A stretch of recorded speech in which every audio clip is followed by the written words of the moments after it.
Hello everyone, today I will show you how to turn off voicemail on iPhone. And here's how it's done. Start, go to settings and scroll down until you find phone. They move this around a bit in iOS 18. Tap on phone and there are two things we will need to check. First, we will look at call forwarding. Make sure it is turned off as call forwarding could be sending calls to another device with voicemail activated. After that, open your phone app and tap on the keypad.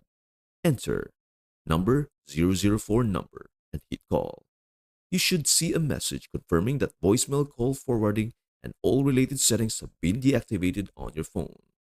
If you've gone through all of this and voicemail is still not working as expected, or if you want to be sure it is completely turned off, you can visit your carrier's website.